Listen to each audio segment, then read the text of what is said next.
Um estudo divulgado nesta semana acendeu um alerta importante sobre a saúde dos idosos aqui no Brasil. A pesquisa ela aponta que 4 em cada 5 idosos com demência ainda não têm diagnóstico aqui no país. Esse dado ele preocupa muito, principalmente os especialistas, porque o diagnóstico precoce pode ajudar no tratamento, retardar a evolução da doença e melhorar a qualidade de vida dos pacientes e também das famílias. Para a gente entender mais sobre esse assunto, a gente vai conversar com o Lucas Martins Teixeira, que é psiquiatra e pesquisador da Unifesp, está aqui com a gente. Oi, doutor, boa tarde, bem-vindo ao nosso TJ Aparecida. Boa tarde, Rayane, boa tarde, Eduardo, muito obrigado pelo convite, é um prazer estar aqui com vocês, com a audiência da TV Aparecida. Doutor, já começo te perguntando, né? O que mais chamou a atenção de vocês nesse resultado da pesquisa? Rayane, o principal resultado foi esse que você mencionou, de que 4 em cada 5 pessoas com demência no Brasil não conhecem, não recebem esse diagnóstico. Na verdade, assim, para ser mais preciso, 83% é a taxa de subdiagnóstico aqui, que é um resultado em linha com outras metodologias que também haviam estimado esse resultado e também tinham chegado em algo próximo, entre 80% e 88%, 89% de subdiagnóstico. É relevante que a gente mencione que nem todas as pessoas idosas têm demência, é a minoria, então também não é uma forma de ser alarmista, mas entender que a gente tem uma lacuna que precisa ser superada, porque o diagnóstico é a porta de entrada para o tratamento e o cuidado. Lucas, boa tarde para você. Eu pergunto, né, por que um número tão alto assim de idosos com demência sem esse diagnóstico? E lembrando, né, a gente associa sempre quando houve demência ao Alzheimer, mas não é só o Alzheimer, né? A demência é muito mais ampla, né?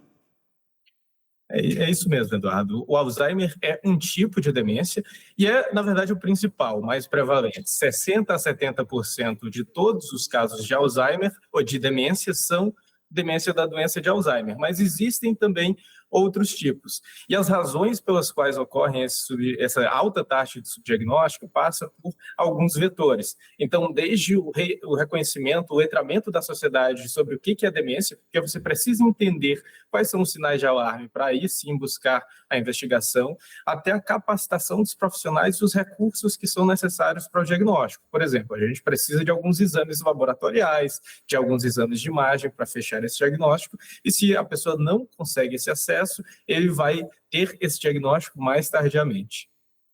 Doutor, o senhor falou, né, desses sinais, desses primeiros sinais para se observar. As famílias, elas podem também contribuir, né? Às vezes ali convivendo com o idoso ou convivendo com uma pessoa.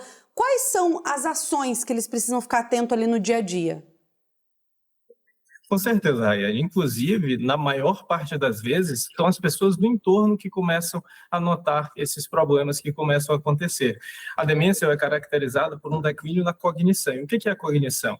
É a memória, é a atenção, é a linguagem, são todos aqueles recursos que o cérebro utiliza para conseguir resolver tarefas, resolver as atividades do dia a dia. Como a gente mencionou que o Alzheimer é o principal tipo de demência, e a primeira coisa que se altera na demência de Alzheimer é a memória, então notar esquecimentos é uma boa primeira pista para maior parte dos casos. E esses esquecimentos são daquelas atividades recentes. Então, a memória mais antiga, a memória do que aconteceu há 30, 40, 50 anos atrás, ela costuma ser perdida só em estágios mais avançados com a progressão da doença. Não considerar tudo normal, né? A perda de memória associar ao envelhecimento natural, às vezes tem alguns fatores aí que podem indicar para a demência. A falta de diagnóstico, Lucas, impacta diretamente no tratamento e na qualidade de vida desses idosos. Quanto mais cedo, mais o diagnóstico precoce, mais fácil será proporcionar a esse idoso uma qualidade de vida maior? Sem dúvida, porque cada fase da demência vai ter os seus desafios particulares. Então, nos estágios mais iniciais, são algumas das particularidades do que tem que ser tratado, nos estágios intermediários, outros até os estágios mais avançados.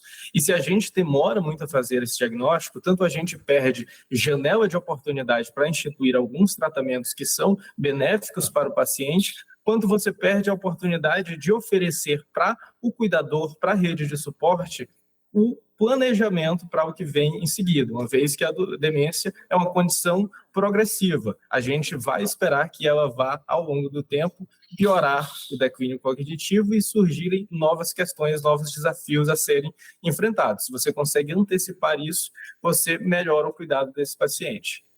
Doutor, para a gente finalizar, né, o Brasil está preparado para lidar com o aumento de casos de demência nas próximas décadas? A gente está se preparando, Rayane. Eu diria que não só o Brasil, como o mundo inteiro, porque a gente está passando por uma transição demográfica e, por consequência, uma transição epidemiológica. Então, se alguns anos atrás eram as doenças infecto-contagiosas, as infecções que criavam maior problema, maior estresse para o nosso sistema de saúde, hoje em dia são as doenças crônicas não transmissíveis, como a demência. As condições relacionadas ao envelhecimento, na medida em que a nossa pirâmide demográfica se inverte e agora a gente vai ter cada vez mais idosos e menos pessoas jovens no conjunto social, começam a ganhar destaque. E aí, nesse sentido, o Brasil tem feito essa transição epidemiológica de maneira acelerada, o que traz pressa para que nós consigamos encaminhar soluções. E isso passa também pelo diagnóstico e também pelo reconhecimento da sociedade sobre o que é essa condição, para que ela possa ser investigada e aí, portanto, tratada. Envelhecer bem, né? E envelhecer com dignidade é o principal. Lucas, muito obrigado pela participação aqui no TJ Aparecida. É sempre bem-vindo, viu? Boa tarde para você. Obrigado. Paz e bem. Um abraço. Um abraço.